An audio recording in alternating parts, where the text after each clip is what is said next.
Hello students, कैसे हैं आप सब। आज हम क्लास 11th का चैप्टर करने जा रहे हैं रेक्टिफिकेशन ऑफ एरर्स। रेक्टिफिकेशन का मतलब क्या होता है? रेक्टिफिकेशन का मतलब है करेक्शन, ठीक करना। एरर्स क्या होती हैं? एरर्स का मतलब है मिस्टेक्स, गलतियां। जो एज अ ह्यूमन बीइंग सबसे मिस्टेक्स होती हैं, हमसे भी गलतियां होती हैं। तो वो एरर्स जो हो चुकी हैं अकाउंट्स में, उनको करेक्ट करना, उनको ठीक करना, ये हम सीखेंगे रेक्टिफिकेशन ऑफ एरर्स चैप्टर के अंदर। तो सबसे पहले बात करते हैं हम टाइप्स ऑफ एरर की। कितनी टाइप्स की एरर होती हैं? एक होती है एरर जो सिंगल साइडेड है, जिनका इम्पैक्ट जो है वो सिर्फ डेबिट साइड में है या क्रेडिट साइड में है, सिंगल साइड की एरर है। सेकंड जो एरर है वो है बोथ साइडेड, मींस डेबिट में भी है और क्रेडिट में भी मिस्टेक होगी, दोनों में मिस्टेक हो गई है। तीसरी एरर ऐसी है which do not impact trial balance, जो ट्रायल बैलेंस पे कोई भी इफेक्ट नहीं डालती, कोई इम्पैक्ट नहीं डालती। ट्रायल बैलेंस टैली हो जाता है, इससे हमें पता नहीं चलता कि मिस्टेक्स क्या हो गई है। और फोर्थ है which impact trial balance, trial balance जो है वो एग्री नहीं होता, उसके बैलेंसेस मैच नहीं होते। तो ये है ऐसी मिस्टेक्स हैं जिससे ट्रायल बैलेंस पे इम्पैक्ट पड़ता है। तो इसके तो सब थ्योरेटिकल पार्ट है, इसके लिए अलग वीडियो बनाऊंगा। अभी हम न्यूमेरिकल पार्ट करने वाले हैं, जिसमें सबसे पहले हम कुछ इंपॉर्टेंट टाइप्स देखते हैं कि कौन से टाइप्स के एरर के बारे में हमने स्टडी करना है। तो सबसे पहली जो एरर है वो है एरर ऑफ ओमिशन। ओमिशन का मतलब होता है भूल जाना। अकाउंटेंट जो है वो एंट्री करना ही भूल गया, बुक्स में लाना ही भूल गया, रिकॉर्ड करना ही भूल गया, एरर ऑफ ओमिशन। तो ये दो तरह की होती है। एक तो होती है कंप्लीट ओमिशन, कि पूरी की पूरी एंट्री लिखना ही भूल गया, पूरी की पूरी एंट्री नहीं लिखी, कंप्लीट ओमिशन। सेकंड होता है पार्शियल ओमिशन, कि एक पार्ट लिख दिया हमने, एक पार्ट मिस हो गया। एक पार्ट लिखना, एक पार्ट मिस हो जाना, मतलब पार्शियल ओमिशन, कुछ हम भूल गए करना। कंप्लीट ओमिशन और पार्शियल ओमिशन, ये दो टाइप्स हैं एरर ऑफ ओमिशन के। उसके बाद आता है error of commission. Error of commission का मतलब क्या है कि या तो आपने अमाउंट गलत लिख दिया, रॉन्ग अमाउंट आएगा, रॉन्ग अमाउंट लिख दिया, या फिर रॉन्ग साइड पे लिख दिया आपने। रॉन्ग साइड पे लिखना या रॉन्ग अमाउंट लिखना, ये दोनों टाइप्स हैं एरर ऑफ कमीशन के।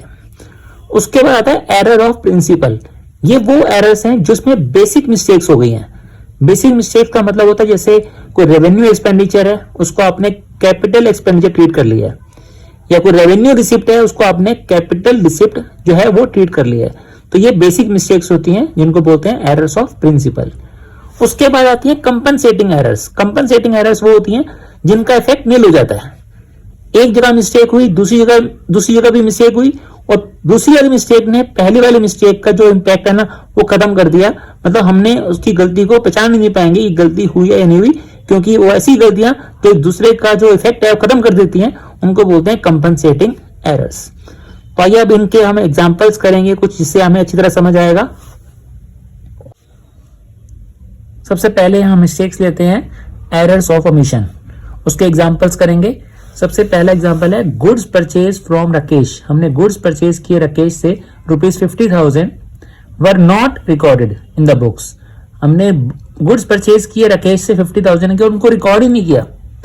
गुड्स खरीद लिए गए लेकिन उनको एंट्री करना भूल गए, तो इसको बोलते हैं ओमिशन, भूल जाना। कंप्लीट ओमिशन हो गया कि हमने उसको एंटर ही नहीं किया। तो देखिए आप इसकी सिंपल एंट्री कर दीजिए। अगर रिकॉर्ड किया ही नहीं है तो एंट्री क्या बनती है? परचेज अकाउंट डेबिट, क्योंकि गुड्स जो है आपने परचेज किए हैं, तो purchase account debit to Rakesh. 50,000 के आपने गुड्स परचेज किए हैं और जिसकी एंट्री करना भूल गए, तो हमें सिंपल सिर्फ एंट्री कर देनी है उसकी, और ये हमारा आंसर आ गया, purchase account debit to Rakesh. नीचे नरेशन लिख देंगे, being goods purchase from Rakesh were not recorded now rectified. जो हमने रिकॉर्ड नहीं किए थे वो हम उसको रेक्टिफाई कर रहे हैं, उस मिस्टेक को हम दूर कर रहे हैं। नाउ अब एक और एग्जांपल देखते हैं इसका। सेकंड एग्जांपल देखिए, गुड्स सोल्ड टू मोहन। हमने गुड्स सोल्ड किए मोहन को ₹1 लाख वर नॉट रिकॉर्डेड। गुड्स सोल्ड किए मोहन को हमने, लेकिन उसको रिकॉर्ड ही नहीं किया बुक्स में, तो ये भी कंप्लीट ओमिशन है। एंटर करना ही भूल गए, तो सिर्फ आपको सिंपल एंट्री करनी है, बस दैट्स इट, और ये हमारा रेक्टिफिकेशन पार्ट हो जाता है। तो एंट्री क्या बनेगी जब गुड्स सोल्ड करेंगे? तो Mohan debit to sales account. Simple entry की हमने सेल्स गुड्स को सोल्ड करने की, 1 लाख। अब सेकंड जो एरर्स हैं वो है एरर्स ऑफ कमीशन। उसके कुछ एग्जांपल्स पढ़ेंगे हम। सबसे पहला एग्जांपल क्या है? Goods purchase from Sohan. हमने गुड्स परचेज किए हैं सोहन से ₹75,000, रिकॉर्डेड एज 50,000। तो इसमें अमाउंट की मिस्टेक है। आपको बताया था कि कमीशन की मिस्टेक्स जो होती हैं वो दो टाइप्स की होती है, रॉन्ग अमाउंट और रॉन्ग साइड। तो ये वाली रॉन्ग अमाउंट की एंट्री है। Goods purchase from Sohan, Sohan से हमने गुड्स परचेज किए 75,000 के और हमने बुक्स में रिकॉर्ड कर दिया 50,000 का। तो मींस इसका मतलब ये हुआ कि हमने 25,000 के गुड्स को कम लिखा है, अंडर कास्ट किया है। तो हमें क्या करा, अगर हमने बुक्स में अपना अमाउंट गलत लिख दिया, कम लिख दिया, तो नॉर्मल एंट्री हमने 25,000 रुपए की और कर देनी है, जिससे जो गुड्स हमने 75,000 के परचेज किए थे 50,000 का था। डिफरेंस कितना था इनका? डिफरेंस सिर्फ 25,000 का था। तो एंट्री जो बनती है गुड्स परचेज की वो क्या होती है? Purchase account debit to Sohan. 25,000 रुपए हमने कम लिखे थे तो 25,000 की और एंट्री कर देंगे, purchase account debit to Sohan 25,000। I hope समझ आ गई होगी आपको। और सेकंड एग्जांपल एक और देखते हैं। गुड्स सोल्ड टू राम, हमने गुड्स सोल्ड किए राम को 60,000 के, रिकॉर्डेड एज 50,000 और हमने बुक्स में रिकॉर्ड कर दिया 50,000 का। यहां भी देखिए 60,000 की जगह हमने बुक्स में 50,000 लिखा है, मींस 10,000 के गुड्स हमने कम एंटर किए हैं। कम एंटर किए हैं तो कोई प्रॉब्लम नहीं है, 10,000 की एंट्री और कर देंगे हम, क्योंकि इनका डिफरेंस 10,000 का है। Ram debit to sales 10,000 rupees.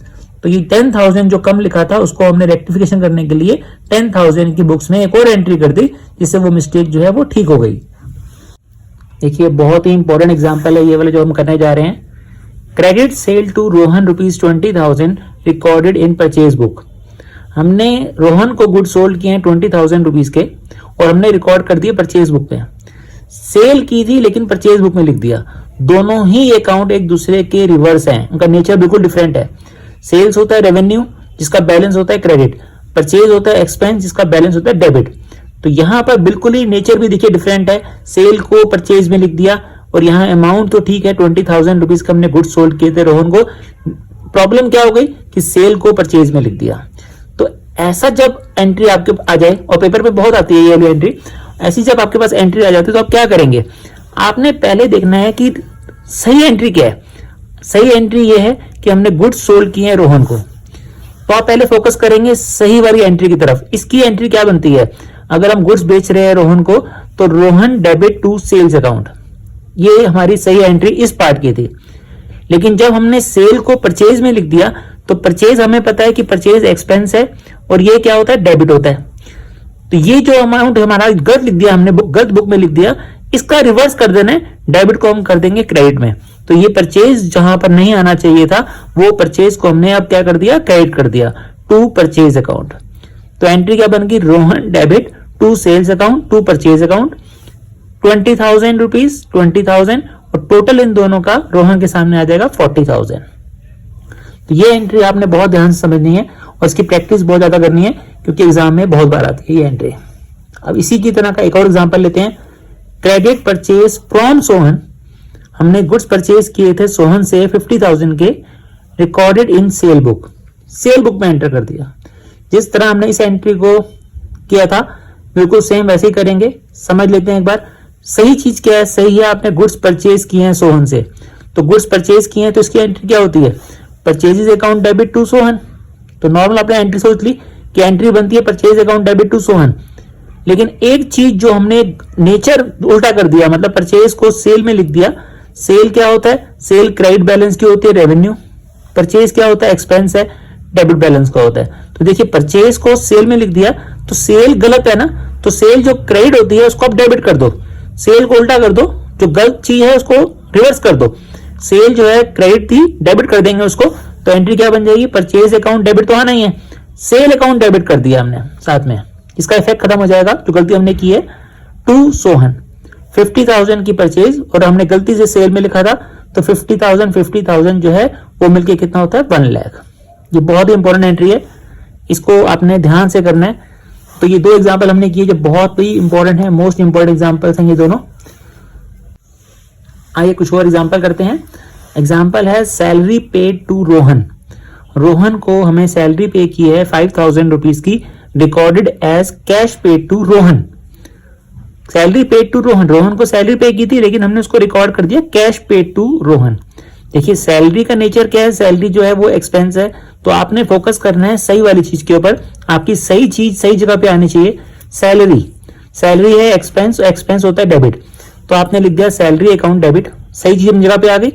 और बाकी नीचे क्या लिखेंगे, मिस्टेक हमने की है कि हमने लिख दिया कैश पेड टू रोहन, तो नाम नहीं आना चाहिए। जब भी कोई नॉमिनल अकाउंट का हम एंट्री करते हैं तो उसके अंदर नाम की वैल्यू खत्म हो जाती है। सैलरी जो है वो नॉमिनल अकाउंट है, एक्सपेंस है, नॉमिनल अकाउंट है, तो इसके साथ नाम नहीं आना चाहिए था और यही हमने गलती की कि हमने रोहन में डाल दिया। तो salary account debit to Rohan आ जाएगा और अमाउंट आ जाएगा 5000।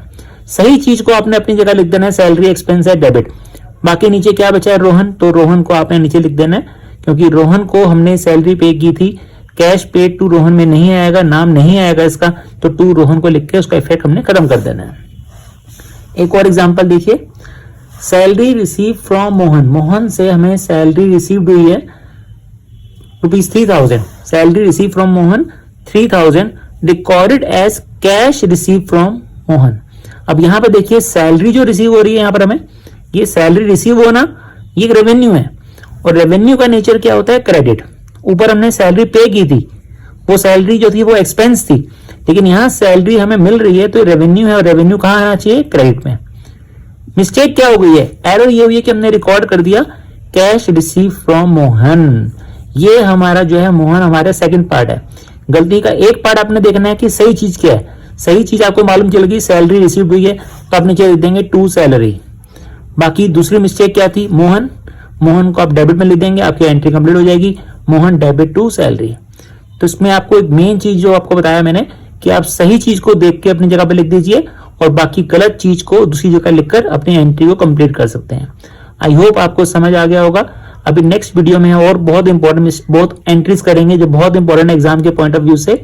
अगर आपको अच्छा लगा हो, समझ आया हो, तो आप वीडियो को लाइक कीजिए और चैनल पर नए हैं चैनल को सब्सक्राइब कीजिए। Thank you for watching.